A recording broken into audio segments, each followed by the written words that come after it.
Well, welcome and good evening, wonderful dice of all alignments. I am Lunar D8, and this is Let's Play Isaac Part 196. We're going to try to unlock Spirit Sword. By the way, I just want to say, there's a channel called Saiyan Scholar, which has very good content. He does stuff like the video, Why Kaioken is Stronger Than Kaioken, and a video called Why Super Saiyan God is Stronger Than Super Saiyan God, which I like both of those videos quite a bit, and I find individuals like Saiyan Scholar and Masako X with their videos about trying to compare power scaling or what-if scenarios to be very incredible. And while I have pondered a lot of what-if scenarios of Dragon Ball and other animes, maybe at some point I'll try to actually put it together in a more coherent fashion for a video myself, but honestly, the best videos you could possibly find on it would already be on YouTube, because there are people that have spent a lot of effort and actually know how to edit things and have editing software and know how to do that kind of shit. But yeah, Saiyan Scholar and Masako X, like, those guys are pretty awesome. But, you know, like that video he posted, Super Saiyan God is Stronger Than Super Saiyan God. I feel that every argument and point that he made in that video was extremely valid and well thought out, and for the most part, I would say is probably right. However, he did ask in the video if people would say what they always thought Super Saiyan God would be a multiplier of. And me, to be honest, I always, when the Battle of the Gods movie came out, and I've kind of stuck to this opinion, even though both the anime and the mangas have kind of thrown some monkey wrenches around, I've always felt that Super Saiyan God Goku is 6 times the strength of Super Saiyan 3 Goku. And the main reason for that being is just, like he said in the video, usually a power difference of 1.25 to a person's 1 is enough to basically be dominating against them, and 2 is usually enough to tank them. So by that I would say, okay, usually let's compare how Beerus was so overwhelming against Super Saiyan 3 Goku. And then the same way, well, Beerus still had the advantage, it seemed, in the fight with Goku when he was Super Saiyan God. It was a lot closer. Now, whether or not Beerus powered up much, that's also very debatable as well. And also there's the question of how much stronger Beerus could have been. Because there are times that we thought Beerus was close to his max. There's times where it turns out it may not have been at all. I mean, in the anime, when he uses the Super Saiyan Blue Kaioken against Hit, you know, Beerus acts scared and worried. Like, oh, he was going to use that against me. Holy shit. At the same time, you have later parts in the manga where, you know, particularly before the whole Moro arc occurs, where, you know, at this point, Goku and Vegeta both found a way to use Super Saiyan Blue that goes beyond the power of Super Saiyan Blue Kaioken. And that's not even counting, you know, the Super Saiyan Blue evolution. Though I always kind of felt like I should call that Super Saiyan Adora Blue. Vegeta's awesome, okay? It's just, yeah, I like Dragon Ball characters. They're pretty awesome. But it's just, there was a fight and Vegeta used his absolute full strength. And this was after the Tournament of Power and after Broly. Because Broly took place after the Tournament of Power. But even after the whole Broly fight, and Vegeta had more time to train, Beerus still completely overwhelmed him in power. So it's like, the question is, how much is he holding back? Is stuff being retconned? Is stuff being changed around? And the answer is, I don't know. I'm just saying there's some inconsistencies that confuse me, and I don't know what to think. All I know is I do enjoy the fight scenes, but I think TN from 4-Star would put it bluntly, fuck power levels. Because a lot of stuff is just It's... And sometimes that's kind of the problem. Sometimes with shonen mangas and animes, they kind of write themselves into a corner to where, like, oh shit, where do we go from here? How do we make the next thing seem better? How do we keep it interesting? And it's just... And there are times where I have tried to think to myself, like, what is the absolute minimum that you could have Goku be? And how little could you have everyone's powers grow in order for each challenge to be reasonable? Meaning, like, what's the absolute lowest power level Goku could start with in Dragon Ball? And the absolute least amount it can grow in reference to each enemy he fights in regard to how strong they are to each other, how much of a challenge they are. With the idea being that if Raditz had a power level of 1200 originally when he started in Dragon Ball Z to, fight Goku, if you change that algorithm to change how Goku got stronger along the way, to where, normally Goku was like 400 and 24? 432 power level? If you change that algorithm, the idea is like how low of a power level could you give Goku and still keep a story consistency with everything else? And at that point, if you did, how much lower would Goku's strength be? And then at that point, you change proportion-wise and by ratio. Like if Goku got down to 200, well, Raditz would then be 600. Kind of everything. The idea being, when you got up to higher levels,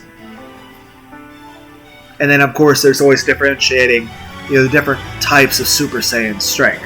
There's Super Saiyan, Master Super Saiyan, Ultra Saiyan Level 2, Legendary Super Saiyan 2. But then there's stuff that's along the lines of, like, when Goku absorbs a Spirit Bomb fighting Android 13. Granted, that's a movie. Then there's stuff like how Goku and Vegeta powered up a little bit in regard to being inside Cyber Cooler in the 6th movie. There's the False Kaioken that used against Lord Slug. There's Super Kaioken used against Pikkon in the Otherworld Tournament, which is technically considered filler, but I think that the fight between Goku and Pikkon is absolutely amazing. And I kinda... Like, if I could pick any scene for Team 4-Star to be allowed, because I know Team 4-Star can't really make any more abridged stuff just because they were catching too much flack. And that sucks, because it was just... Team 4-Star is amazing, and it's so hilarious, and everything they do is so well polished, so well thought out, so amazing.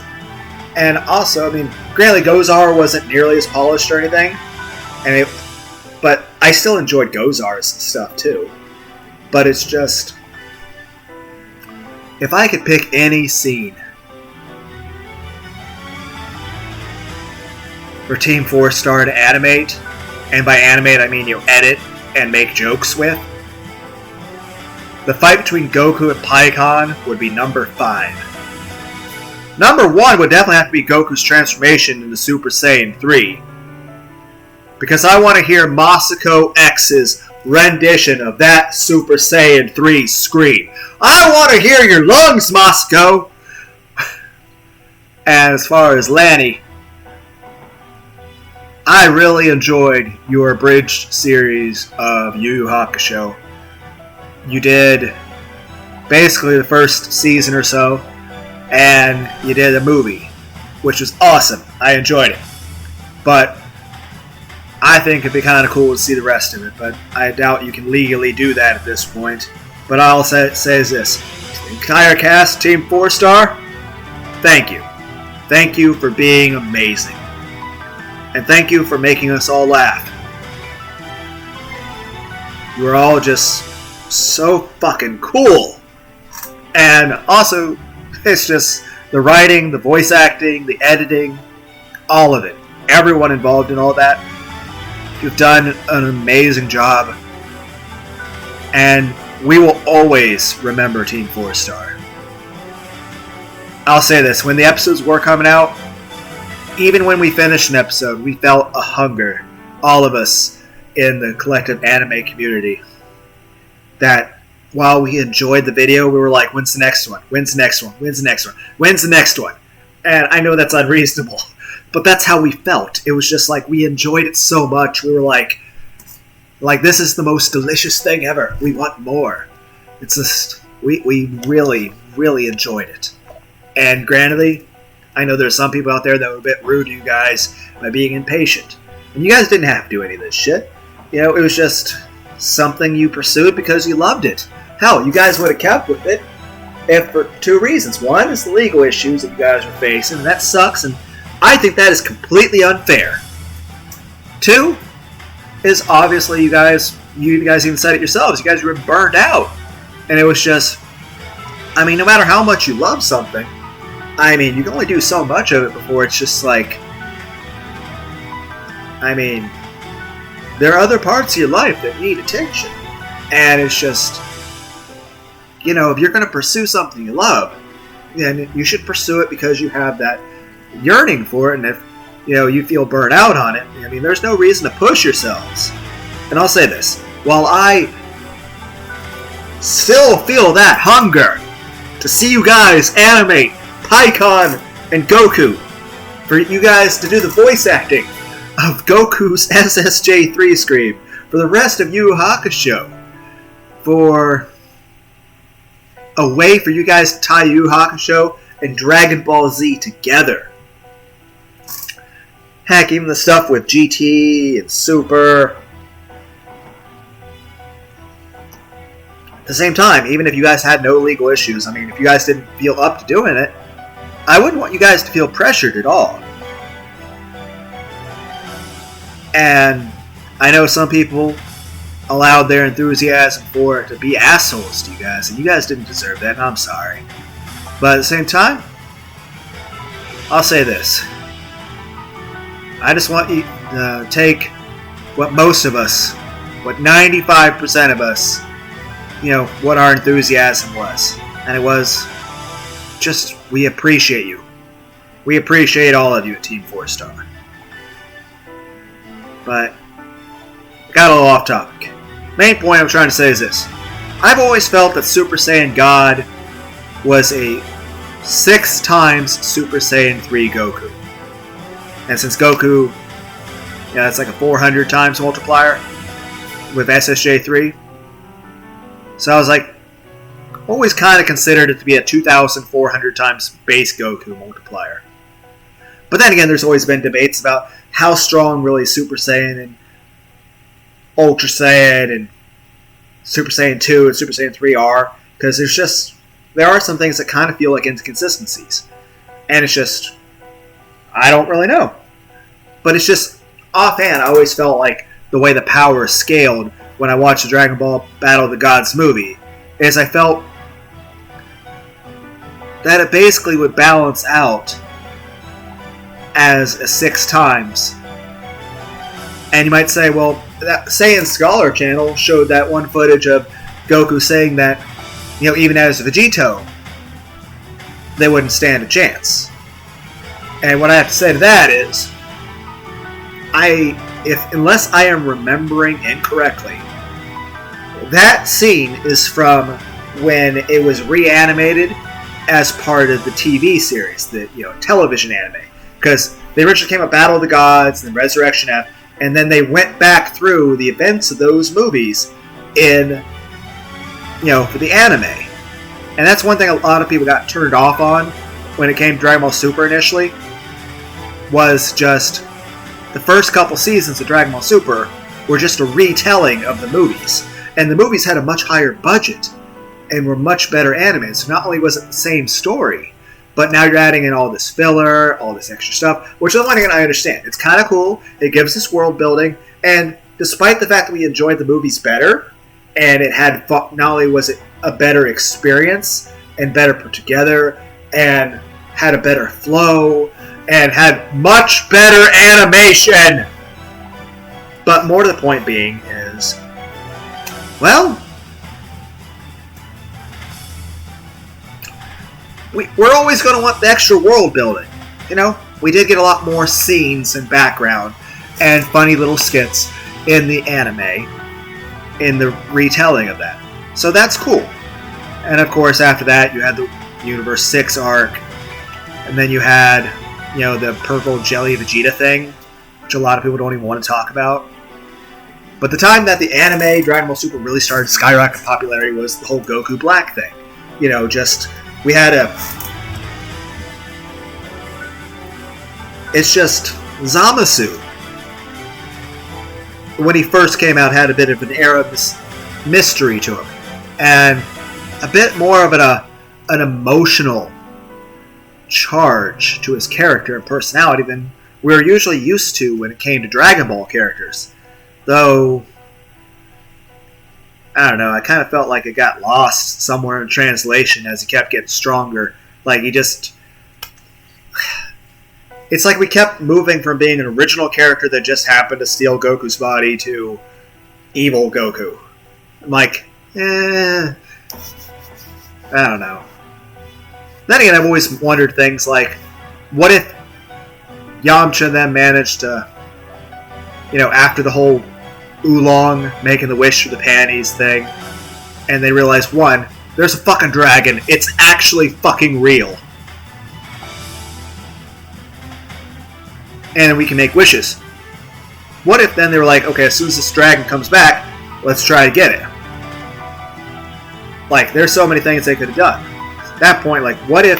Because here's the thing, Goku could have tried to get the... hey, he's like, you know what? I can make wishes, right? Maybe I could bring my grandpa back.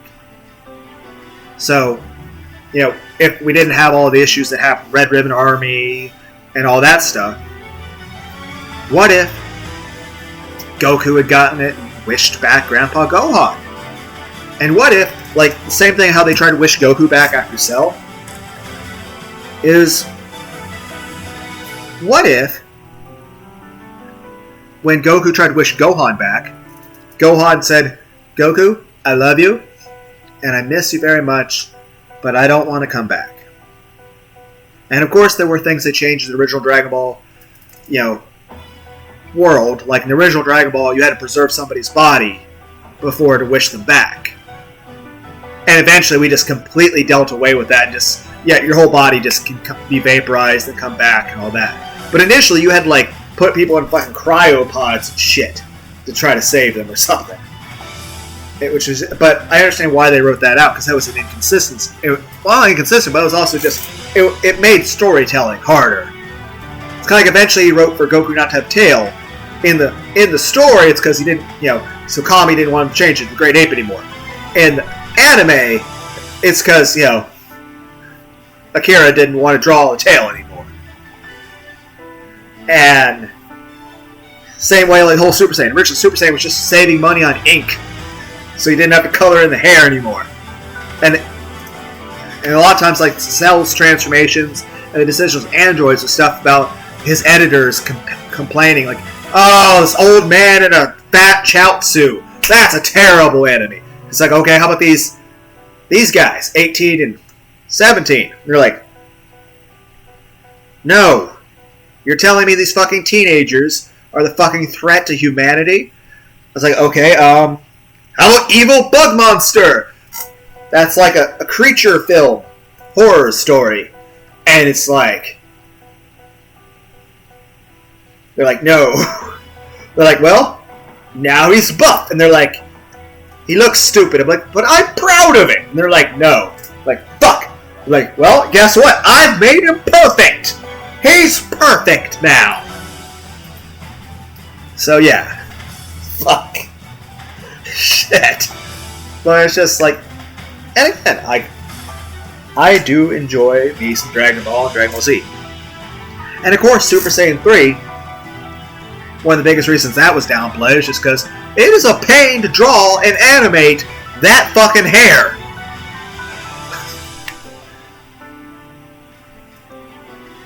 And of course, at one point, when GT was made, Kira drew some early designs for Super Saiyan 4, but his take on it was more, the Super Saiyan 4, but everything's gold. So the body hair is gold, the tail is gold, the head's gold, everything gold. But I like the black and red for him. And of course I like Dragon Ball AF. I kind of want, Super, the tie-in where not only the end of Z is canon, But I want Super to be able to end in a way that makes GT possible. Like peel off in the game, become old again. Let's say Frieza's brother shows up, Cooler shows up, peel off gang, betray the others, help Cooler in a wish, it backfires, they become super fucking old. Also, everyone fucking hates them because they betrayed everybody. And also, they're kind of bitter and pissed, so they want to get the Dragon Balls. And that starts up them to try and get the Dragon Balls for GT. But they have to do it in secret because they're kind of banished from the Brief's house. And then also you might be like, they also might explain the age differences of how people look between how Super's animation is and GT's animation. Also, what if something happens that either destroys the other universes or isolates Universe 7 completely? Also, let's say most of the gods are dead and have, like, Angel have no way of getting 7. And let's say, what about Beerus? Here's the thing. Let's say Beerus is either fully asleep and has no way of waking up, or let's say something happens where Beerus dies. But in order not to die himself, Shin refuses with the Katara earrings with Kibito to become the Kibito Kai again, because he has to be that for GT. But what if Beerus dies and Shin refuses with Kibito, and because of the Katara fusion, it keeps him alive? So, and as long as he stays fused with the... And here's the thing. If you're a Supreme Kai, you can stay fused forever. So, as long as he doesn't choose to wish himself unfused again, like they did with the whole Dragon Ball Super Balls, he'll stay alive. So that way, Beerus could die, but Shin, the Supreme Kai, could live by being fused. It could also be a thing that any Kai over a certain power level dies. So any person with God Ki would die if they're over a certain power level. Means like Super Dragon Ball is gone, the Angel's gone, the Gods of Destruction are gone, majority of the Supreme Kais are gone. You know, we can also say that if you're a Kai or a God, if you're over a certain power level, you're gone. Or, which means like all the Supreme, and like Shin's able to live because of Katara, same with Elder Kai. But that would also mean, unfortunately, that the Grand Kai from the Otherworld Tournament with Pycon, you know, the rocker with the long hair and beard, would mean he'd be dead. The idea would be that any Kai, any person with any amount of God Ki as being their natural Ki, not a Ki they learn, but as their natural Ki, who is over a power level of, say, 40,000, is dead. Because I would probably, like, and here's the thing, if you guys have a different opinion on how strong King Kai is, let me know, but I would say King Kai is probably the strongest of the 4 Kais that we see in, you know, the Otherworld Tournament. And he's the North Kai. But I would say that King Kai is probably the strongest out of all 4 of them. And I would say King Kai is probably at a power level of like 2,000. And of course he could use Kaioken to get a little stronger. But I'm saying anyone who has natural God Ki, whether it be a Kai, an Angel, or a God, has a power level like over 40,000, is dead. Though I've always had the idea that maybe Frieza was being preened to be the next God of Destruction. Because even though we do see another member of Zarbon's race in the Dragon Ball Super manga before Moro, the thing is this. Look at Zarbon, look at the Angels. Then, look at Demigra from... I was about to say Final Fantasy. No, from Dragon Ball... What's it called again? Xenoverse. Dragon Ball Xenoverse 1. He is the final boss of Dragon Ball Xenoverse 1. Look at Demigra's first form, then look at his second form. Keep in mind, he's a demon god. And usually what's a demon? But a fallen angel. So here's the thing. 1. Is Demigra considered the same race as the angels? Also, if Demigra has that transformation, which looks very much like Zarbon's transformation, Does that mean the angels in the Dragon Ball universe can do a transformation like Zarbon? Does that mean Whis has a transformation similar to Zarbon? Does that mean... Because here's the thing. There's not much lore about Tien, but it says that him having 3 eyes is because his people are descended from some kind of god beings or some shit. Same way Chaozu's character is originally based on, like, you know, half-zombie vampire things out of Chinese lore, but kind of reminds me of Bambi, from Brave Fence, and Musashi. Same time, you know, in some of the movies that were done for Dragon Ball, Chaozu's like a fucking emperor. Like, in the anime, him and Tien are more so just students, and best friends, and best buddies. Heterosexual life mates. But in some movies, it's like Chaozu's like a fucking emperor and shit. So I'm like, what? I do like the Path to Power movie, Dragon Ball, because Goku, like it's like a Dragon Ball movie, but it's like you got the action of Z. Pretty cool. Very great animation. The death of Vader is very sad. But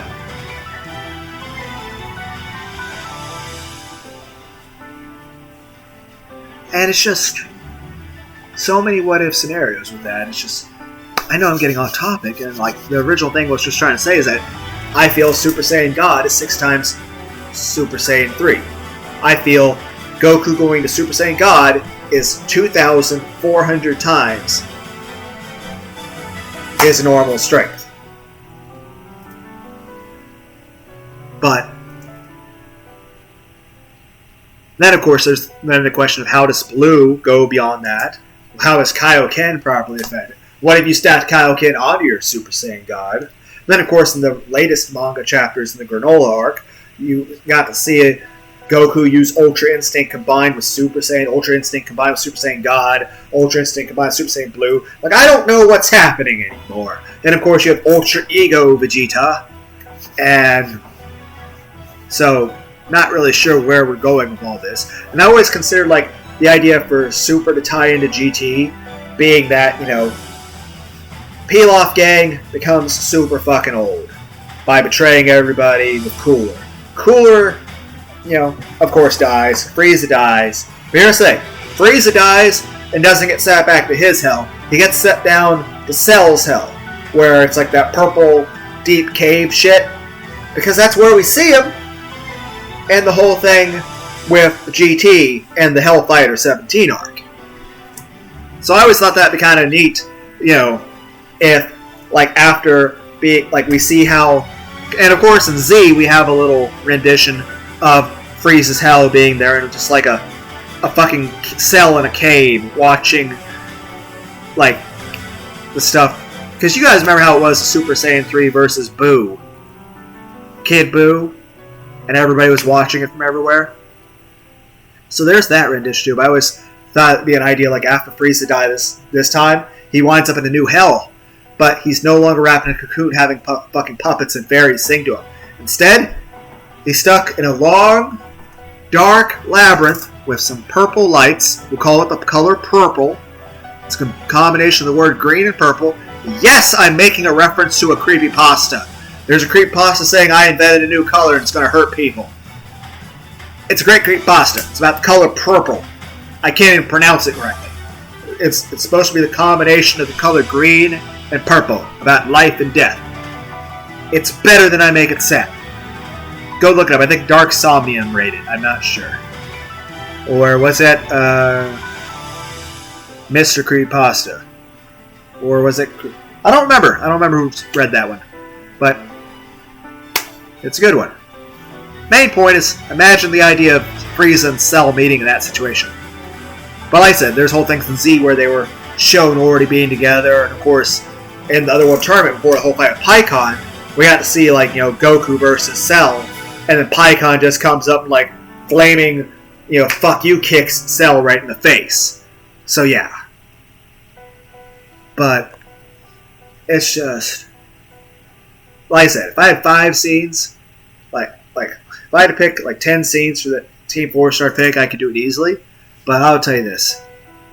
Number 5 would be that fight between Goku and Pikkon and the whole Otherworld tournament stuff. Number 1 is just hearing Masako do that SSJ3 scream. Number 2 would have to be Vegito hearing Lana Bator's voice and Masako X's voice in harmony. That it sends a shudder down the spines of everyone who loves Dragon Ball. Fucking perfect! That being said, one thing I do wonder is this. Who would actually voice Boo? And would Boo have different voice actors depending on which form he was in? I don't know. But yeah, I always thought like all the gods would die. And anyone with God Ki above certain... So, like, normal Kais could live. And any Kais that were stronger, like Old Kai or Tobito Kai, could live because, you know, they're wearing Pataras. The other idea being is that being said, they could keep their God Ki because of Pataras or because it was below a certain amount. But Goku and Vegeta would lose all God Ki. Meaning no more Ultra Instinct, no more Ultra Ego... No more Hakai. No one is capable of Hakai anymore. Also, no more Super Saiyan God, no more Super Saiyan Blue. And the idea is that you would have to have a certain power level, which Super Saiyan God and Blue allow you to do, to tap in to stuff like Hakai, or Super Saiyan Blue, or Ultra Ego, or Ultra Instinct. So the idea is this. You have to have a certain amount of power to get Ultra Instinct or Ultra Ego or Hakai. The idea then being that even as a Super Saiyan 4 at the end of, Goku getting Super Saiyan 4 in GT, let's say that's still not enough to tap into Ultra Instinct properly. But say if you do Super Saiyan 4, which is usually considered like what? A times 4,000 plus limit break?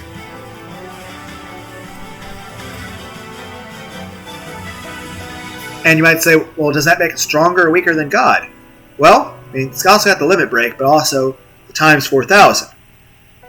If God is 2,400 times normal Goku, then obviously, Super Saiyan 4 Goku is times 4,000 plus the limit break. How the limit break ties in, it's up for you to decide. But even if we count that out, like I always would consider it being Super Saiyan God is times 2,400.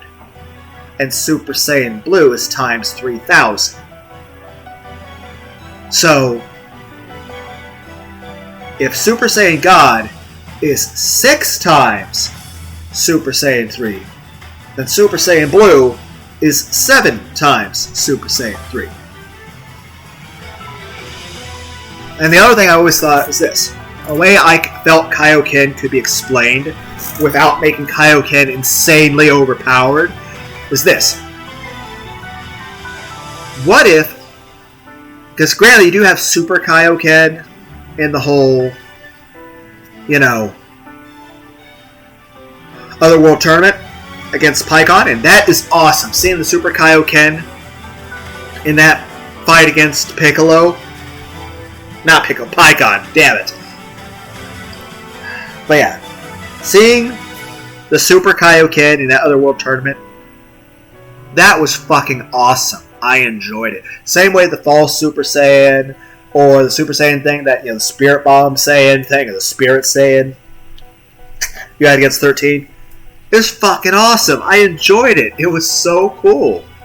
But here's my idea. Super Saiyan God is 6 times Super Saiyan 3. Super Saiyan Blue is 7 times Super Saiyan 3. Kaioken can only be used in a calm state of mind, which means under normal definitions of it, aside from times and filler and times, which don't be wrong, I'm glad that we had that Super Kaioken thing against Pikkon.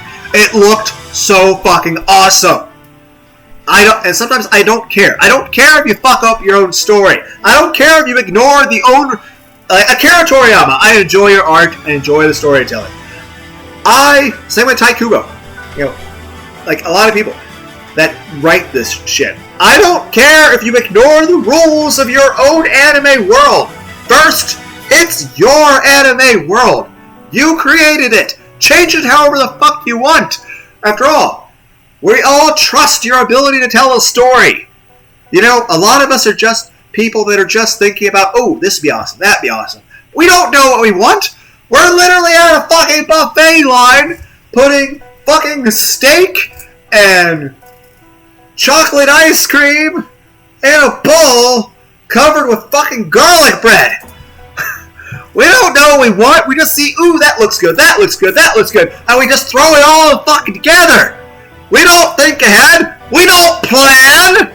We're just like, oh god, now it tastes so good! And that's what we do. That's what we fucking do. That's what we do, Akira. That's what we do. We just think, that's cool, that's cool, that's cool.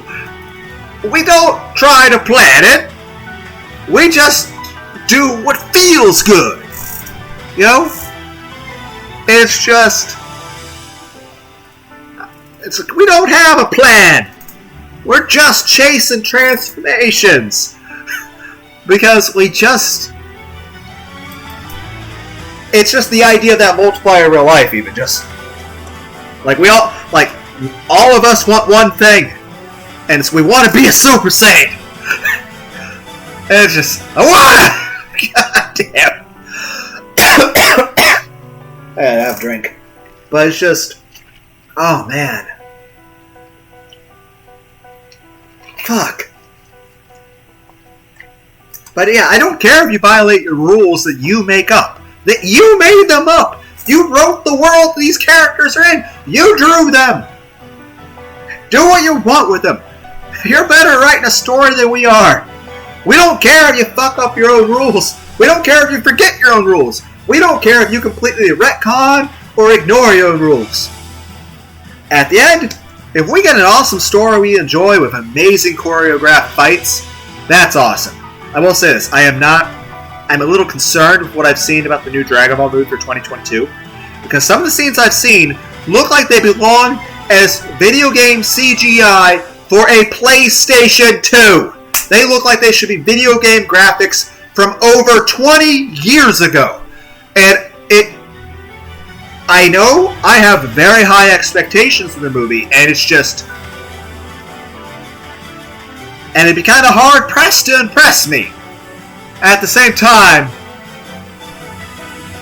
I couldn't feel anything more than just sheer disappointment at how I saw it and what I've seen of the story so far. So, I hope it's good, but let's just say this. I hope it's better than Dragon Ball Evolution. Because so many of us watched that because it was Dragon Ball. And it's kind of like that one GT movie with the Goku Jr. thing. It's Dragon Ball, but it leaves a really bad taste in your mouth. And it's just... It's just so hard to enjoy it. It's just... I can't put words to it. I mean, somebody else, it's just, fuck.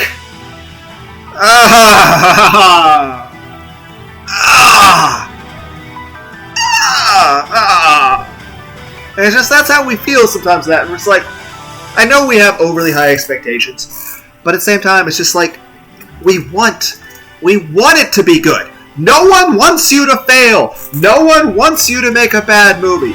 We all want to believe in you. We want you to make an incredible movie. We want you to, show us a trailer that has us glued to the edge of our seat. We want to be standing in line for this movie at a fucking theater. We want to be hyped for it. We want to be excited for it. We want to feel excited for it, okay? I know our expectations may feel unreasonable, and if not, maybe a bit insolent, maybe a bit just like an impetulant child, just being so fucking rude and entitled. At the same time, it's how we feel. We can't help. We are thirsty. We are thirsty to see Vegeta and Goku do amazing things, as well as the rest of the Dragon Ball cast. Like, I want to see a fight with Yamcha versus Frieza. I don't expect Yamcha to win, but I want Yamcha to fight with Frieza, giving his all. I want to see Yamcha Wolf Fang Fist against Frieza. And even though he'll get his ass kicked, I want it to be a situation where all of a sudden Yamcha realizes that Bulma and Chi-Chi are close, and that Frieza knows where they are, and Frieza's looking right at him, and Yamcha knows that as soon as he falls, they're gonna die. And so Yamcha keeps getting back up, no matter, and I want Frieza to basically be at that point to give Yamcha the most brutal fucking beatdown in the history of the Dragon Ball universe. Nay, the entire anime universe. I want John Wick to look at this fight and be like, oh god, that's violent. I want it to be a well-choreographed fight of Frieza just beating the shit out of Yamcha, and Yamcha getting back up and giving it his all. And I want Yamcha to be trying the Wolf Fang Fist against Frieza. I want Yamcha to pull out every possible stuff. I want this to be the defining moment of Yamcha's career in Dragon Ball, to the point that for the rest of time, anyone ever utters the word Yamcha, they will think of the fight between him and Frieza. And then, as Yamcha lies bloody and broken, I want Goku to show up. And I want Goku to look upon him. And I want Goku to have an experience similar to what he had with Krillin with Frieza, to get what is then the most powerful change. I don't care if it's fucking Kaioken, Ultra Instinct, Super Saiyan 3. I don't care how you fucking make it. I want the strongest that Goku is ever going to be in all of Dragon Ball Super to be in his reaction to his desecrated dear friend lying there. And then I want Goku, in honor of Yamcha, to beat the fucking shit out of Frieza. Tear him apart with the fucking Wolf Fang Fist until there is nothing left.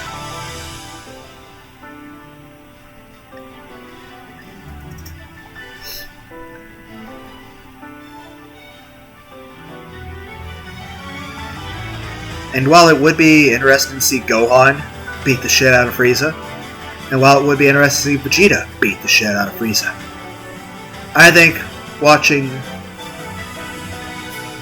Goku meticulously and methodically tearing Frieza fragment by fragment apart with the Wolf Fang Fist in his greatest power ever, to never be surpassed ever again,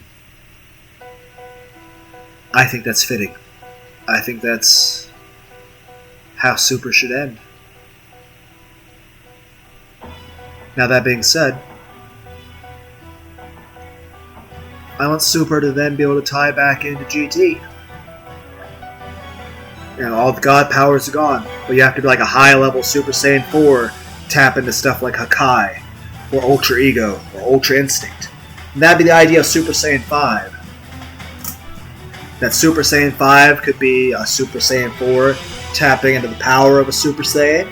It could be a Super Saiyan 4 tapping into God Ki, or, you know, Ultra Instinct, Ultra Ego. So that way, Vegeta and Goku's Super Saiyan 5 could be different.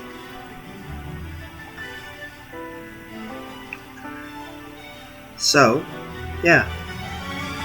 And of course, I not only want Super to tie in to make the end of Z truly still be canon, but also be able to tie in where Super feels like it can fit in seamlessly, like a jigsaw puzzle piece, into GT. I want Super to fit seamlessly into the end of Z, so that it still seamlessly fits into GT.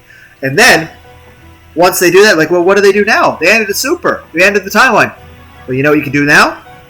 Once you end Super in a way that ties up all loose ends and makes the story in line with the normal ending of Z and with being in line with the beginning of GT. More importantly, once you wrap it up, you can then animate Dragon Ball AF, a story that takes place after GT.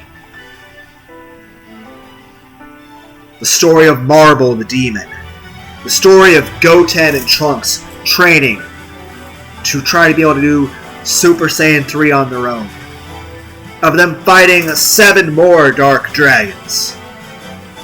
Of a new Omni Shenron that looks like if you took Omega Shenron or Sin Shenron, but you more so made him more dragon looking and red. Then of course there's stuff like Zycord and all sorts of other things, some evil Supreme Kai ideas. Like, I recommend actually looking up Dragon Ball Super. Then again, it also kind of reminds me, there's a manga called Dragon Ball Multiverse, and where there's like, you have at one point a tournament where people from all different Dragon Ball universes come together. Like, there's one where Vegito stayed fused forever.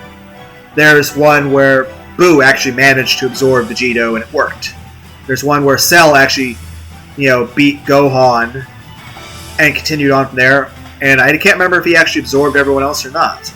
But there's like one where he killed Gohan and just killed everyone else and went on. And eventually Cell kind of just mellowed out. I mean, there's one where Goku never left Planet Vegeta and Frieza never blew him up. But then there's one where Frieza and Cooler are working together as brothers underneath the indomitable power that is their father, King Cold. And in this universe, King Cold is usually running around in his final form, which is, usually what we consider the final form that Frieza uses. And of course, I believe this was written back before the whole idea of Golden Frieza was really, before the Resurrection F movie. But here's the thing. In the original Dragon Ball Z Budokai, there's 3 things worth mentioning. First is the idea that if you timed your blast right against another person, you could glitch it past them. So if they were blocking, you could just ignore their block completely and cheat. So then you set the AI to the highest difficulty, so they auto-block everything, but then you just pause it, and it's as if they didn't block anything. It gives you an easy win on the highest difficulties. But there was also 2 bonus missions. One being where it was post-Boo, and you actually had a mission where you fought Super Saiyan Vegeta as Yamcha, and it was your goal to win. And everyone's reaction to that afterward was pretty hilarious when you won, when Yamcha was able to beat Super Saiyan Vegeta. Because that's actually in Budokai 1. Same way in Budokai 1, there's an after story where Frieza fights everyone, including Super Saiyan Goku. And at the end of it, Frieza all of a sudden goes gold and turns Super Saiyan. So that's like, what, 2002? That is a video game footage of Frieza becoming Super Saiyan, of Frieza becoming Golden Frieza back 20 plus years ago. Back in like 2001 on a PS2. Back when PS2s were new. When they were the cutting edge of technology. But I forget where I was going with this. Main point being is this. We'd be able to see so much out of that. By the way, the multiverse thing. In that story, what happened is this. Ginyu switched bodies with King Cold. Put Cold in his old body. Killed Cold and his old body. then Captain Ginyu, while secretly being a King Cold, continued on pretending to be King Cold, to where Frieza and Cooler still think it's their dad, and it's just Ginyu. But then Ginyu trains that. And then what you see is that, he's in his final form, he's stronger than both Cooler and Frieza. And then, first Cooler transforms into, like, the first Cooler transformation. But then he transforms again on top of that, and he's fucking evil King Bowser. He's got, like, multiple heads, more tails, more spikes out of fucking everything, more arms and limbs.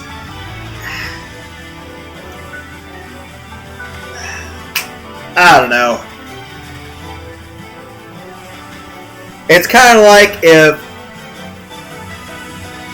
Akira's like, you know what? What if I were to combine an Eldritch being, like, and just MC Escher? But yeah, I know I'm getting off topic. Main point is this. I'm trying to say how Kaioken worked with Super Saiyan Blue in this idea. Anyway, here's the idea. Super Saiyan cannot be used in conjunction with Kaioken. Now, a lot of people say it's kind of weird because some people consider Super Saiyan Blue to be Super Saiyan God Super Saiyan. It's actually written that way in a lot of the video games. At which point that implies that it's Super Saiyan God plus Super Saiyan, or, and then it also means that Super Saiyan God is now times 50 to go to Blue. And it's like, okay. But that's not what I think. What I think it works out as this. I feel Super Saiyan God is 6 times Super Saiyan 3. And I think Super Saiyan Blue is just a refinement of that power. And it goes from times 6 Super Saiyan Blue to times 7. So Super Saiyan 3 is 400 times base Goku. Super Saiyan God is 2,400 times base Goku. Super Saiyan Blue is 3,000 times base Goku. Now, of course, we also have things like Mastered, or, Full Power Super Saiyan Blue and all that. And honestly, or like the Super Blue Evolution and all that stuff. I don't know how to figure that shit out, okay? Okay, I don't know. I'm just talking a lot of shit right here. What you guys do with it is up to you. But, like, I always felt like, you can't use Kaioken with, Super Saiyan, Super Saiyan 2, Super Saiyan 3, or Super Saiyan God.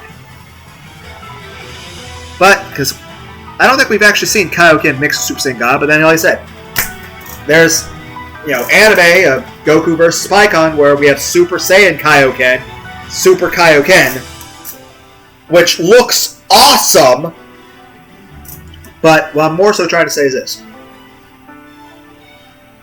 Is that maybe if you can't use Kaioken Super Saiyan 1, 2, and 3, or with Legendary Super Saiyan, or Ultra Saiyan, or Mastered Super Saiyan, or Ultra 2, or whatever, or Super Saiyan God.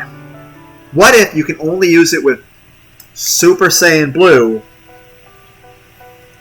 and it only counts on the difference? And same way, like, Saiyan Scholar talked about how, like, when you use the Potara stuff, it would figure on what your highest possible transformation power is based on the individual. And so by gaining things like God and Blue, it would improve what the Potara are capable of, even pre-transformations. That being said, what if this? Super Saiyan God is 6 times Super Saiyan 3. Super Saiyan Blue is 7 times Super Saiyan 3. What if Kaioken multiplies not only, and one could say, like, it could be a combination of Goku's individual base strength plus the difference. Well, let's just say it's the difference. The difference between 6 times Super Saiyan 4 and Super Saiyan 3 and 7 times is 1 time, right? So what if that difference, like what if you're Super Saiyan Blue and then you go Kaioken? What that is then your Kaioken, and keep in mind I'm saying Super Saiyan God is 6 times Super Saiyan 3. Super Saiyan Blue is 7 times. The idea then is that Super Saiyan 4 is 10 times Super Saiyan 4. So, Super Saiyan God is 2,400 times multiplier. Super Saiyan Blue is a 3,000 times multiplier. And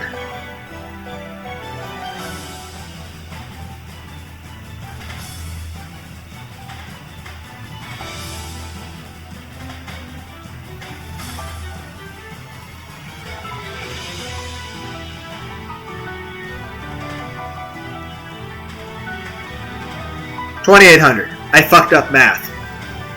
Oh well, there's probably 500 comments on this video talking about how 7 times 4 is 28. I'm sorry, okay? I'm sorry. 7 times 4 is 28. Fuck. I knew something was fucked up. Okay, so Super Saiyan God is 2,400 times base Goku. Super Saiyan Blue is 2,800 times base Goku. Super Saiyan 4 from GT is 4,000 times base Goku with the possibility of a limit breaker added in. But of course there's other stuff in. Maybe that's Mastered Blue, the limit breaker added in. I don't know. But let's just go with simple numbers. Super Saiyan God, Super Saiyan 3 is times 400. Super Saiyan God is times 2,400. Super Saiyan Blue is times 2,800. Super Saiyan 4 is times 4,000. And then, if we were to consider Ultra Instinct to be the evolution beyond Super Saiyan 4 that creates Super Saiyan 5, then the idea then is this. Would the multiplier difference between Super Saiyan 4 and Super Saiyan 5 be the difference between Super Saiyan Blue Goku and Mastered Ultra Instinct Goku? Between Super Blue Evolution Vegeta, and also would it be the difference? Would it be the difference between Super Blue Evolution Vegeta and Ultra Ego Vegeta, or the difference between just Blue Vegeta to Ultra Ego? But yeah, would it just be the difference between normal Super Saiyan Blue Goku to Mastered Ultra Instinct? Like, what is that change in it? Like how many times stronger is Mastered Ultra Instinct over normal Super Saiyan Blue Goku? Then that would be whatever that multiplier is, would be the multiplier between Super Saiyan 4 and Super Saiyan 5. Because basically it's Mastered Ultra Instinct is just, the power Goku has Super Saiyan Blue, but Ultra Instinct. And I know there's people saying, well, in the manga against Granola, we're seeing scenes of Goku combining Ultra Instinct with Super Saiyan and God and Blue. And I'm like, I don't know. I don't know how to explain that. I don't know. Just throwing ideas out there. Just saying that maybe the power difference between Super Saiyan 4 and Super Saiyan 5 would be the same power difference between base Blue Super Saiyan Goku to Mastered Ultra Instinct Goku. Like, whatever that multiplier is. Like, whatever that multiplier would be the multiplier between Super Saiyan 4 and Super Saiyan 5. I'm just saying I want them to tie GT, I want to tie Super into the ending of Z and the beginning of GT so that they can then start animating AF. And I want them to pour as much money as they can into it. I want it to be amazing and well animated. And I don't care if it takes some time, I just want them to do a great job. But what I'm saying is this. The way Kaioken works on Super Saiyan Blue is this.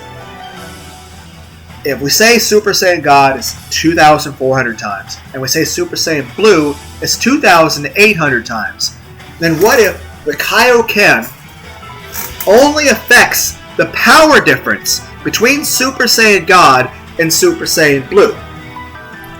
Which means if a normal Kaioken, if your base Kaioken is a plus 50%, that means Super Saiyan Blue, that means Kaioken at that point would be using half. It would be giving you a plus 50% based off of Super Saiyan 3. Which means, if you use that for your math, that would mean Super Saiyan Blue with just normal Kaioken goes from being a 2,800 multiplier to a 3,000 multiplier. Because it gets that extra 200. At the same time, what if you consider it to be times the difference between Super Saiyan God and Super Saiyan Blue, and that is basing this idea on that Super Saiyan Blue is 7 times... Like, if we go with the idea that Super Saiyan 3 is strictly a 400 times multiplier, and we go off the idea that... So if we go off the idea that Super Saiyan 3 is strictly a 400 times multiplier, and that Super Saiyan God is strictly 6 times Super Saiyan 3, and then Super Saiyan Blue is strictly 7 times Super Saiyan 3. So that Super Saiyan 4, so Super Saiyan God is strictly a 2,400 times multiplier, and Super Saiyan Blue is strictly a 2,800 times multiplier. Then that means the difference between Super Saiyan 6 and 6, God, between Super Saiyan God and Super Saiyan Blue is strictly a 400 times base Goku difference. But what if the Kaioken multiplies that difference plus Goku's normal untransformed base? Well, I mean, that means it's a 401 times multiplier. And you might say, well, that's not much of a difference. But in the words of Piccolo, as he spoke to a young Goten and Trunks, as he tried to spur them to fucking train, even the smallest bit of a power difference makes a difference. So trust in Piccolo that one going from 400 to 401 makes a difference. But yeah, if we don't count that, that means Super Saiyan Blue Kaioken has a power level of 2,800. Of 3,000. Has a power level of 3,000. But if we figure in the idea of it adding in, the difference plus his base form, well, it really sounds very unimpressive, but the difference is between, having a multiplier of 3,000 or 3,000.5. So not even a whole 3,001. So that's a little... It sounds underwhelming, but in the words of Piccolo, even the smallest power difference makes a huge issue. Even the smallest power makes a huge difference. Now, that being said, fuck. It's just, damn. What about Kaioken times 20? And again, whether or not you figure in base Goku or not, really doesn't make it too much more impressive. It'd just be an extra 20 added to the final number. But still, every small bit of a difference is important. I need a drink. Got some live wire Mountain Dew here. But here's the idea, guys. If Kaioken only multiplies the difference between Super Saiyan God and Super Saiyan Blue based on the idea I had, well, what that then means is that's 20 times 400. That's 20 times 400. That's 8,000.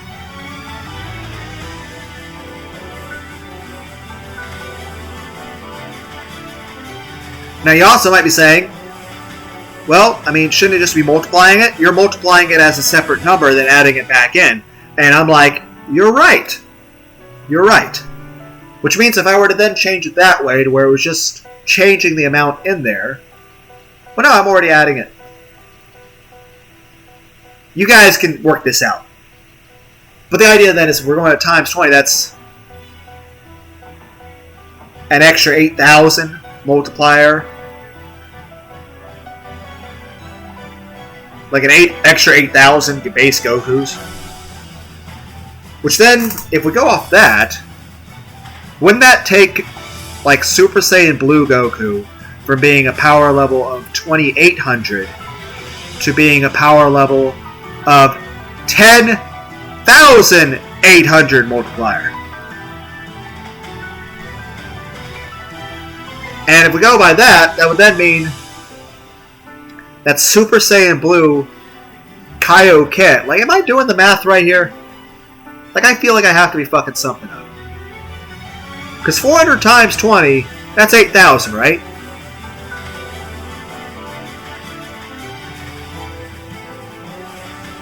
So that we then mean we have a multiplier of 10,800. And if we figure in the idea of it being the difference plus the base Goku power, then that's what? 10,820? Again, that 20 may not sound very impressive, but I think every little bit makes a difference. And of course, you guys can always argue about how I'm actually adding in the number and how I should maybe add or subtract certain things a bit differently and how different things will affect it.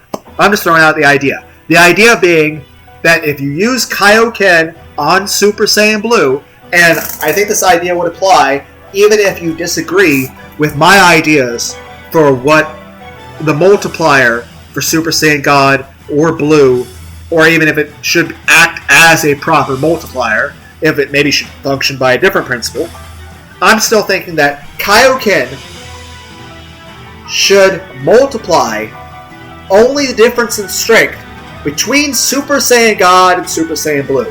So only whatever strength is gained from maximum power Super Saiyan God to minimum power Super Saiyan Blue.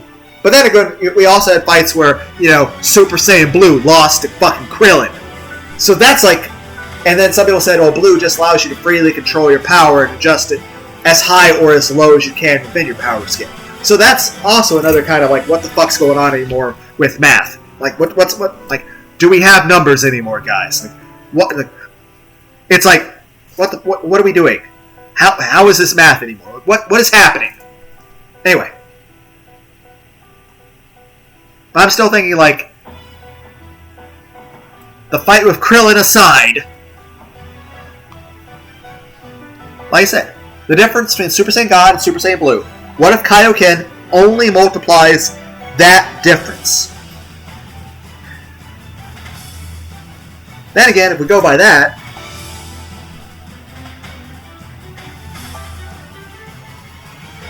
if Super Saiyan 4 is a times 4,000 multiplier, that would mean you would describe it as a Super Saiyan Blue Kaioken times 20 as not just being a 2.5 times stronger than Super Saiyan 4, but closer to being 3. But I still think, like, whatever the difference between Super Saiyan Blue and Mastered Ultra Instinct, that should be the multiplier between Super Saiyan 4 and Super Saiyan 5, if Dragon Ball AF is ever made. And I still think it'd be interesting, going back to the original Dragon Ball, and you just had, differences about how people approach certain wishes. Like, what if Goku was like, I can bring people, like, I can wish for anything? And, like, what if, like, and I'm not saying write the Red Ribbon Army out of existence, I'm just saying, what if a little bit more time transpired before everything showed up? Like, push everything back a year. Red Ribbon Army doesn't show up for at least another year extra. Maybe or 2. Like, push everything back 2 more years.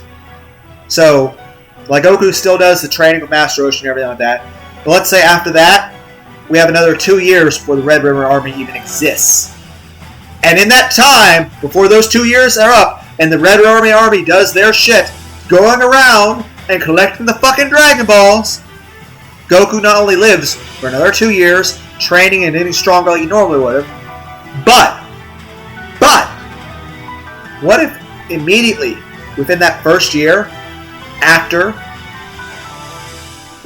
doing that first Dragon Ball thing, like with the panties with Oolong and Pilaf, what if Goku went, met Krillin, did the training under Roshi, went to the tournament, lost it to Roshi like he normally did. After that, went and met Upa and Appa. I can't remember their names. Upi? I can't remember. The Guardians of Korin's Tower. Climbs it and does the thing that he did with training with him that he would normally do in preparation for Mercenary Tao.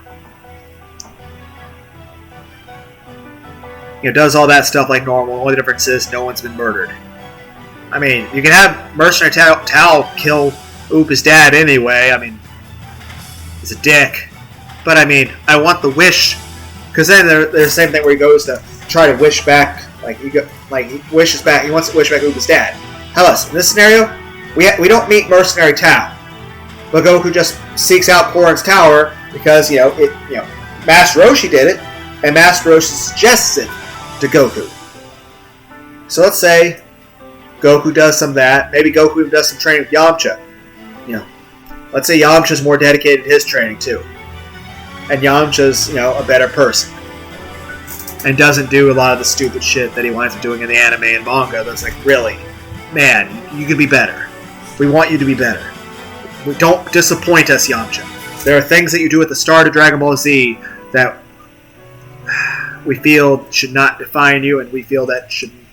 I understand it's necessary for the way the story turned out, but at the same time, it's just, he took a major fucking L there, and it made him look really, really bad. But it's just... Anyway. Say Goku does some training, but main point is, the earliest possible time that he can get the Dragon Balls back, he goes and gets the Dragon Balls. There is no Dad Upa's dad. Okay? There is no Red Ribbon Army attacking. They can still exist, but let's just say they take 2 more years to get rolling. Maybe Commander Red's just having trouble raising money or something. Okay? Maybe Android 8's taking more time to build. I don't know. Let's just say Red Ribbon Army is taking 2 more years to get their shit together. And Goku's free to do whatever he wants. No Mercenary Tao, or Muramashi, or General White, or any of those people giving him a fucking problem. He's free to do what he wants, collects Dragon Balls, he tries to wish back his Grandpa Gohan, because at that point, he's the only family he's ever known. But then Gohan says, I love you, Goku, and raising you was the happiest thing in my life. And I'm so proud of you. And I know you're going to go on to do amazing things and be a great person and help so many people. And I don't want to hurt you saying this, but I'm better off staying here in, heaven? Yamaland? We'll call it Yamaland. So better off staying in Yamaland. And he's like, yeah, I love you, Goku, but don't wish me back. And he's like, but please, Grandpa. And he's like, I know, I miss you too, but I don't want to go back. I was a really old man. It's like, I could wish you young again. It's like, it's tempting, Goku. But no. I appreciate it. But just use your wish for something else. But just know I love you and I'm proud of you. And then Goku, crying, he's like, well, I never actually knew my real mom or dad. And he wishes Bardock. And so, Goku wishes Bardock back to life. All sort of evil King Piccolo fucking rules about how bodies come back to life and shit be damned. Goku makes a wish, Bardock's alive. The end. I don't care about the technicalities! I don't care! Bardock's alive now! And Bardock is alive. Hell, given the fact the Earth Dragon can revive people based on common cause of death, you know, like later on where we see an entire planet is brought back, it means Goku could say, I want my mom and dad brought back to life, and you would technically have Bardock and Gine both alive and on Earth in that scenario. Hell, technically if Goku knew the events of his planet, or, you know, that he was an alien at that time, because he didn't know shit at that time, he could literally said, with the event that killed my parents, everyone who died in that being back to life, he could have resurrected the entire Saiyan race, including King Vegeta. But, here's the thing. He wouldn't know to do that. And it'd just be too weird, awkward, and contrived of an instance to try to make that be an accident. Like, oh, could you wish my parents back? And, of course, everyone else who died in a similar circumstance to them? Like, you wouldn't make that wish. There's no logical reason for that. But it would make sense that he would be like, can you bring back my mom and dad? That would make sense. And it could work, because the dragon can bring back a pretty much fucking unlimited amount of people as long as they share a cause of death. And they share a cause of death! Now, you have Bardock and Gine alive and on the Earth, seeing their son, who is a few years older than they remember.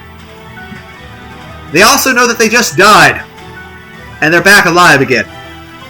This would also bring up the idea of the Zenkai boost. So that means Gine and Bardock would both be stronger. And even by the Z interpretation of Bardock, I mean, he was fighting pretty close to Dodoria. Probably after he healed from that fight with Dodoria. Had he fought Dodoria again, instead of, I don't know, being fucking vaporized by fucking Frieza, he probably would have kicked fucking Dodoria's ass. If anything, I'd say Bardock post the Dodoria fight. Bardock, at the moment of death at the hands of Frieza, was probably at a power level equal to what Vegeta had when Vegeta got his ass kicked by Zarbon. And if that's the case, well, we know how Vegeta reacted to his Zenkai boost. So the idea then is this. I don't know what kind of power level Gine had, but she would get a Zenkai boost. But we do know a little bit about Bardock. Enough to say that if he got a Zenkai boost from being brought back from the dead, which we know that because Vegeta got one when he was resurrected after being killed by Frieza on Namek, what we do know is this. Bardock would now be alive on the Earth. And he would have a power level equal to what Vegeta had when he killed Zarbon. Bardock would basically be Omni-Man of the fucking Earth. And even by the Z interpretation, while he would have been a more crass and violent and more savage individual than what, you know, we've recently seen in Akira's depiction in the Broly movie, the new Dragon Ball Super Broly, not the Z version. I will say this. Even the more boisterous Bardock, especially with the company of Gine, it would be extraordinarily easy for Goku to win over his dad to for Bardock to basically be,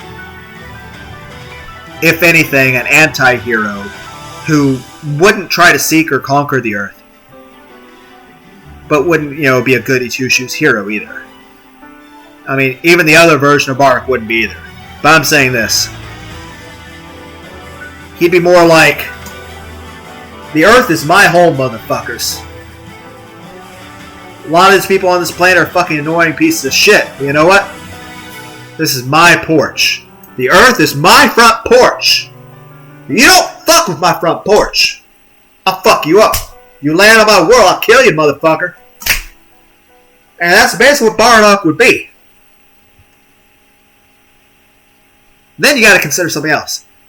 One, not only would Goku's personality maybe be a little shifted by having Bardock and Gine around, but also, you also have to consider, how would Bardock and Gine respond to Goku's master, the Master Roshi, and the kind of training they had his son doing? And just the kind of person Roshi is, the kind of person Krillin and Yamcha are. How would Bardock's meeting with Bulma go?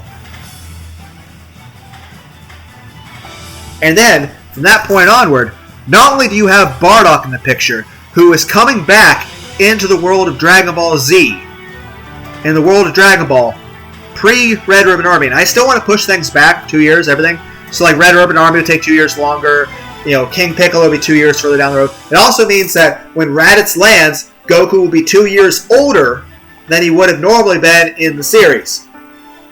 And they go to Namek 2 years later. Like everything will be the same distance each other. It's just 2 years between, it just takes 2 years for everything, the Red Ribbon Army and everything on to happen. Which I think works perfectly. The question is this. Goku shows Bardock and Gine where he grew up with his grandpa Gohan. Takes Bardock to meet Master Roshi. Takes Bardock to meet Bulma. And yes, Gine is important too. But it's just, let's be honest, as Dragon Ball fans, we enjoyed those fights with Bardock. There are reasons why Bardock is a playable character in Dragon Ball FighterZ. He's like fucking Leonidas from fucking movie 300. He is a fucking Spartan. It's like a I was about to say Master Chief, then I started saying Crash Bandicoot. Why the fuck would I mix that up? What the fuck? Main point is this. It's like, for us, Bardock is the Doomslayer. Bardock is Master Chief. It's something about him. He's fucking Leonidas. It's fucking awesome. But yeah, we have Bardock. The power equal to that Vegeta had when he fought Zarbon. At this point, Bardock would probably be interested in the idea of training. And Goku at this point would have already been introduced the idea of the Kami Water as well as Sensu Beans. So the question is this. How does Bardock and Gine react to Korin and Master Roshi and the Dragon? Does Kami become interested at this point? Does Kami come off the lookout earlier than is normally anticipated? What happens with the Red Ribbon Army? What will Bardock do when you tell him that there's a fucking wish-granting dragon that brought him and Gine back to life? Would he be interested in resurrecting the Saiyans? Would he be interested in bringing back Planet Vegeta? Or would he have other aspirations? What about his teammates that died at the hands of Dodoria? Then there's other ideas. What then, how does Bardock train Goku? How much stronger does Goku get? What happens when the Red Ribbon Army shows up?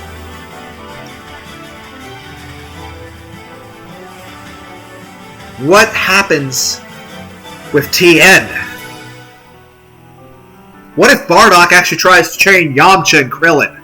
Imagine that. If Bardock's like, hey, Roshi, I appreciate you training my boy. Well, let me show you how it's done.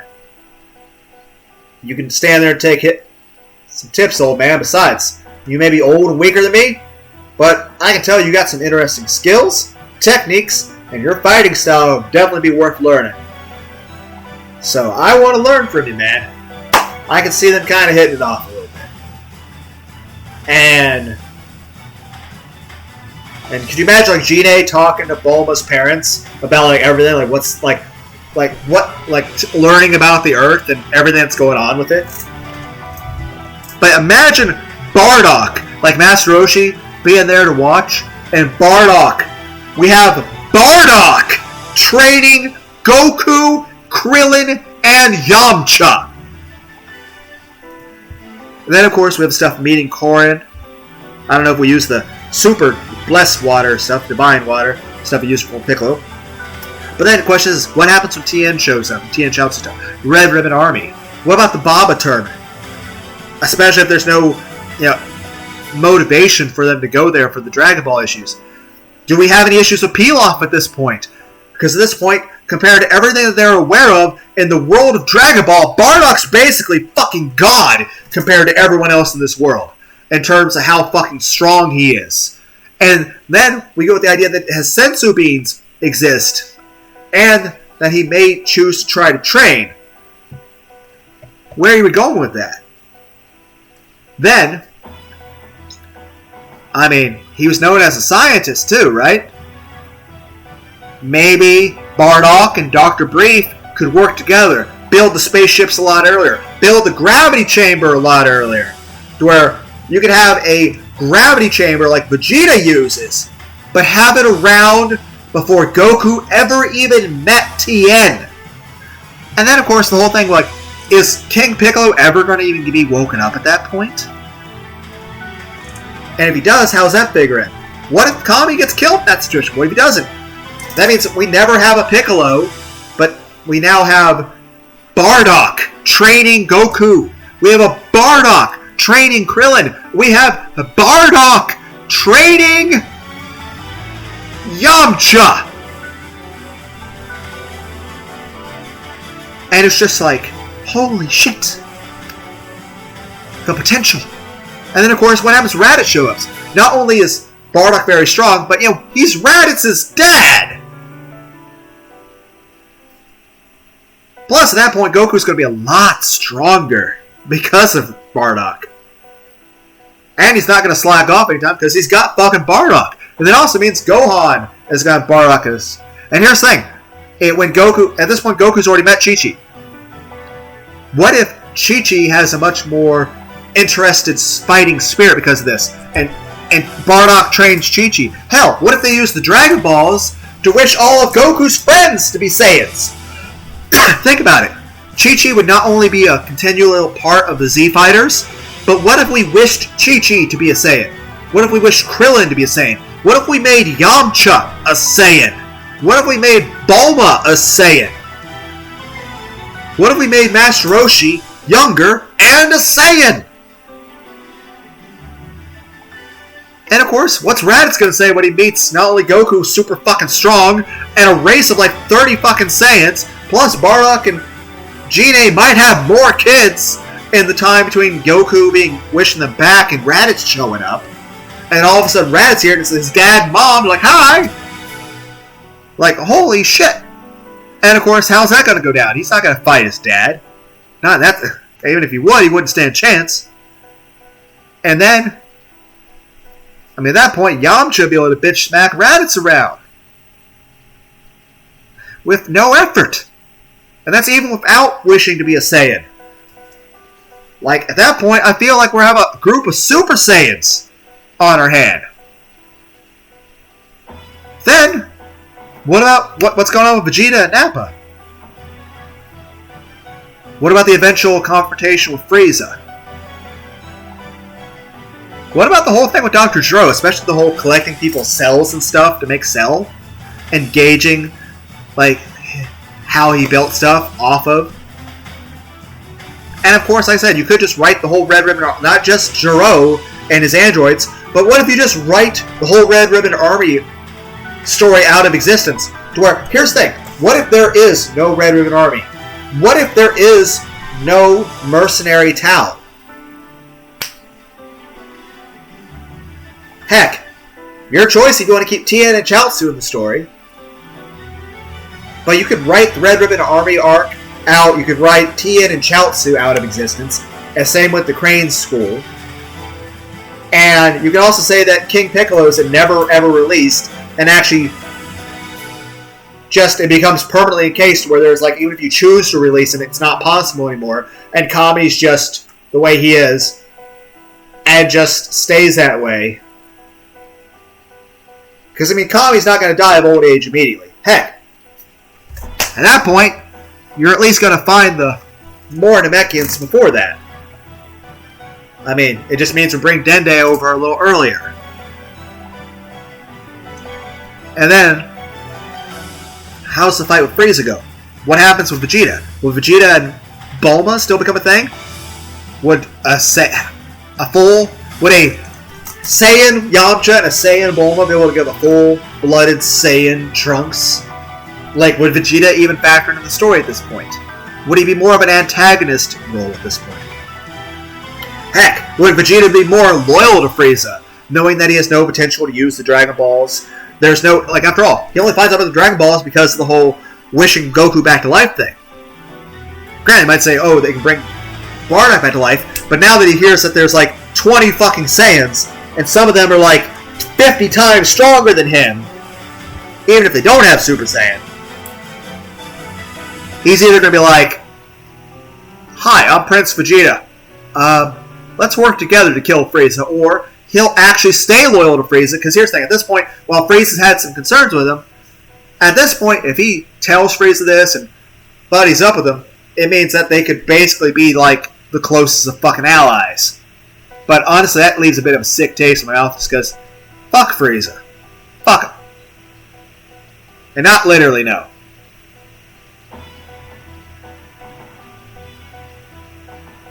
Just saying. Goku, Wolfang Fist. Superpowers. Tearing Frieza apart.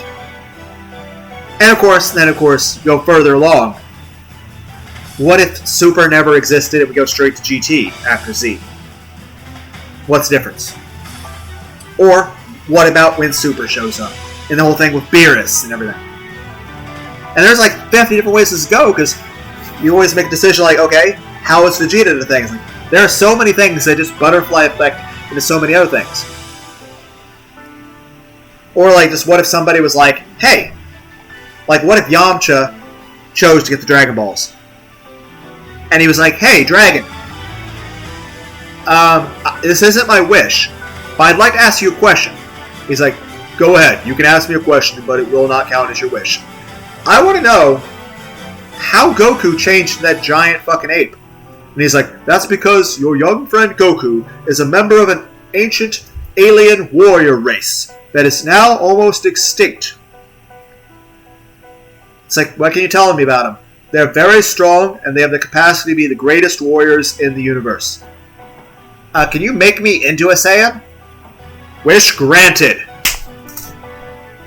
And here's the thing, at that point, does Yamcha tell Goku about his origins, or keep it a secret? And regardless if he tells Goku or not, Yamcha is now a Saiyan. Think of every time he loses. That's a fucking Zenkai boost. Plus, as a Saiyan, his potential and his speed of growth are both far greater. Then again, there's always the idea, like, what if Chi-Chi actually, wasn't written the way she was? Because there was a lot of times Akira was just wanting to kill Chi-Chi off. Like, he hated his own character. And a lot of times the way she was written was like a satire about how sometimes the way certain parents are about kids. And, like I said, some things are reasonable, but a lot of times it's just the way she's written. I'm saying, what if she was more like a Chun-Li or a Sakura, more of a... I'm just saying, another thing, Goku. What if Goku was more... Like, it's one thing to have the memory loss, and it's one thing to be a little, Robin Williams, nutty professor, sort of absent-minded sort of shit, and innocent and naive.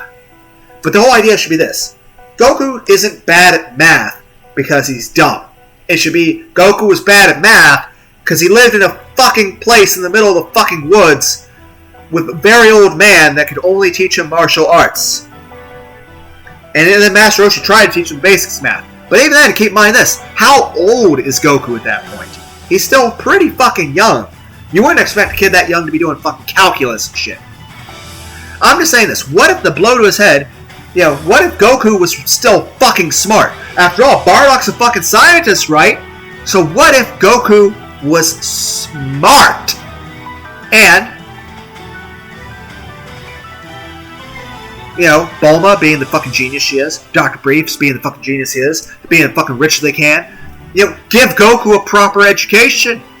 Imagine a Goku that could do fucking calculus. Hell, even if they're like, oh, you had some damage, brain damage from falling down a fucking waterfall, hit your head. Here's the thing. Initially, that wasn't even written in the story. It was just sort of a retcon to explain why he didn't remember that he was a fucking Saiyan. Initially, he was just raised by his grandpa. His grandpa died because he's a fucking monkey monster. Okay? There was no fall off the waterfall. That was just a thing written later. But even if that was in the story, we have such advanced fucking scientific medication at this point that they should have been like, yeah, we saw some damage to your brain. We gave Goku fucking brain surgery and healed him and also poured sensu beans down his throat. He's better now. Now we have a Goku that can do fucking calculus. We have fucking rocket scientist Goku with a fucking gravity chamber. On top of that, a Goku that is actually, and I know Akira, he wanted his story to focus on the fighting, and he didn't want to write about romance, because he didn't want his story to be about romance. He wanted to be a fighting manga. So he didn't write that shit. And it eventually became considered part of Goku's character that he was this completely unromanced character who didn't give a shit about Chi-Chi at all. Fucking shitty-ass husband and father in that regard. He just didn't really seem to care about his family. And I'm like, I dislike Goku being written that way. I would like a Goku that after the whole thing with Cell, his reaction should be, guys, you want to wish me back? Okay, cool. But it should have been more reserved to be like, so guys, before you wish me back, I just want to say this. Gohan, at first I was considering the idea of saying that I wasn't going to come back. And Gohan would be like, why, Dad? And it's like, because every time I'm there, people keep trying to hurt people. People keep coming after the Earth. Whether it was Frieza, Cell, all of these things. They happen because of me. So Gohan, I want you to know two things. First is that if you wish me back, that more danger will come. More enemies, even stronger threats will arise that could kill all of you. And I might not be up to the fight. And second is that while I'm actually very excited and looking forward to those fights, enough that I actually would endanger the planet just for the thrill. I'll be honest. I don't care if it's a guarantee the world's going to be fucking destroyed, and I don't care if there's no threat at all. Even though I was thinking about telling you guys, hey, don't wish me back. I'm just going to bring more trouble to the Earth. To be honest, fuck that. I have a beautiful, amazing wife. I have an amazing son. Another one on the way. I have awesome friends. I also have my best buddy, Vegeta. And you know what?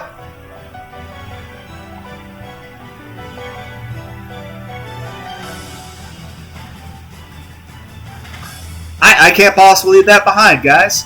Part of me's like, oh yeah, there's a whole new adventure I could go up here. There's probably new strong people I could fight. Maybe some dude look like Pycon that would be a discount version of Piccolo. I don't know. It'd be cool. I could learn more stuff. I could meet new people. And while that does sound really exciting, I can't leave the people I love behind. So, I just want you guys to know, I want to come back. I want to be there. I love you all very much. But just know this. I'm going to endanger all of you. So, whether or not you guys choose to wish me back, that's if you guys think it's worth having me. At which point everyone's like, hell yes, it's worth having you. And like, yeah, go with like, yeah, we're bringing you back, Dad. They're like, hell yeah.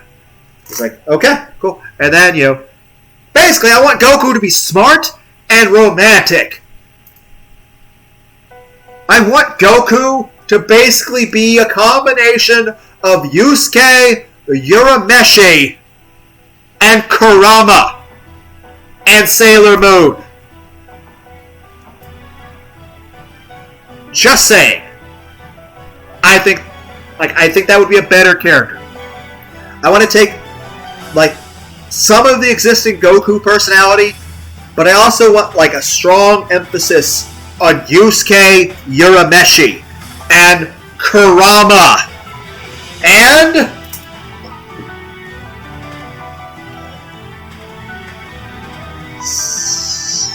so like a 4-way split. Well, maybe not that. Okay. How about this?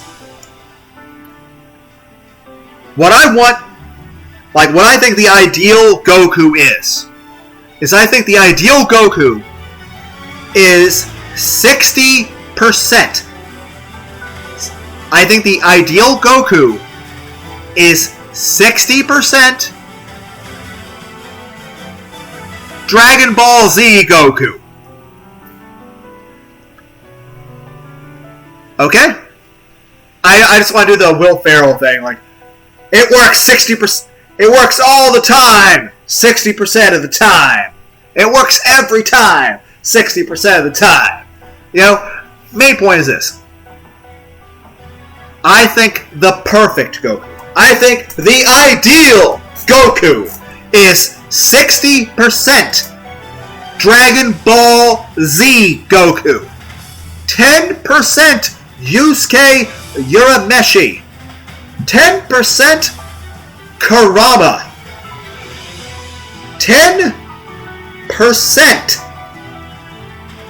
Sailor Moon, 4% Kuwabara, 4% Hiei, and 2%... Well, actually, okay, here's how it works.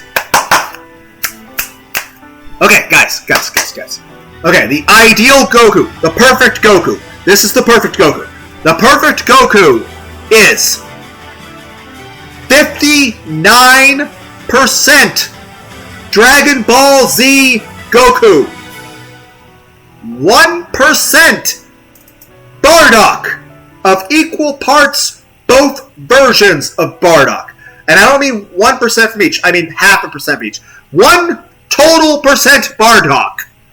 So 59% Dragon Ball Z Goku, 1% Bardock, 10% Yusuke Urameshi, 10% Kurama, 10% Sailor Moon, 4% Kuwabara, 4% Hiei, 1% Botan, and 1% Genkai. That is the perfect Goku. And now we're going on 1 hour and 43 minutes and 33 seconds of a Let's Play video game of Isaac, in which I have spent the entire time talking about Goku. Huh. About that. I'm still calling it a Let's Play. I don't care. It's what I intended. Even though initially it was going to be, hi! Super Saiyan God is 6 times Super Saiyan 4. Now let's play 10 minutes of Isaac. Because I've been trying to have shorter parts. Because like, there were times I would do like 7-hour fucking videos. And just, that's kind of hard to get sleep. But yeah, yeah, I should just end this video.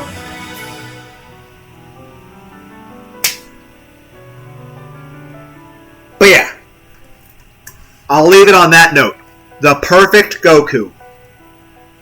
59% Dragon Ball Z Goku, 1% Bardock, 10% Yusuke Urameshi, 10% Kurama, 10% Sailor Moon, 4% Hiei, 4% Kuwabara, 1% Botan, and 1% Genkai.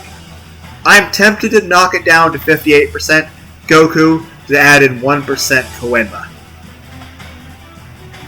Just because. No, we are not adding in any percentage of George Sayatome. If you've watched Yu Yu Hakusho, you get the reference.